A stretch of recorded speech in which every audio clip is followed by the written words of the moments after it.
Bakas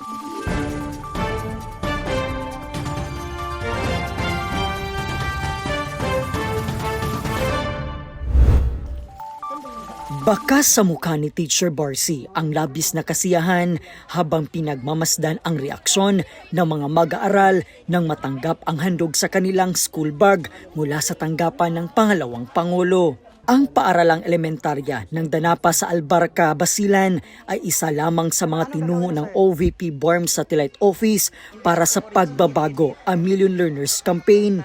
Sa ilalim ng programa, nakatanggap ng bagong school bag na may lamang school supplies, dental kits at kapote ang mga batang mag-aaral.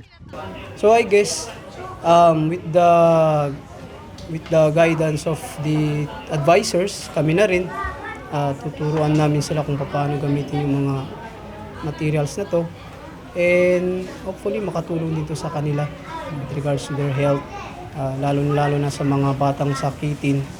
Paminsan yung mga bata namin nag-absent kasi masakit yung ngipin. So, probably yung reason is para palaging kumakain ng mga junk foods tapos hindi nagtutoothbrush.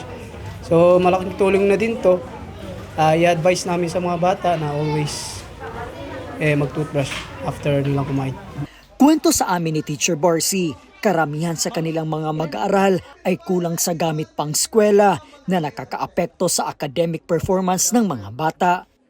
Malaking tulong din to sa kanila para sa araw-araw nilang pagpasok sa eskwelahan.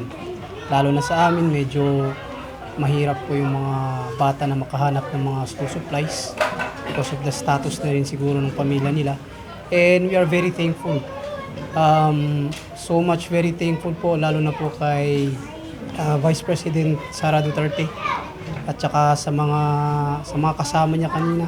Makatulong po yung mga school supplies na to para mapagaan yung pag-aaral ng aming mga bata. Ito, malaking tulong po talaga Kasi yung mga bata, paminsan kasi, nawawalan sila ng interest mag-aaral kasi wala silang mga materials. So, for now, at least man lang mamotivate natin yung mga bata na mag-aaral ng mabuti. Sa kabuuan, umabot sa 40 learners ang pinaghandugan ng pagbabago bags ng tanggapan ng pangalawang Pangulo.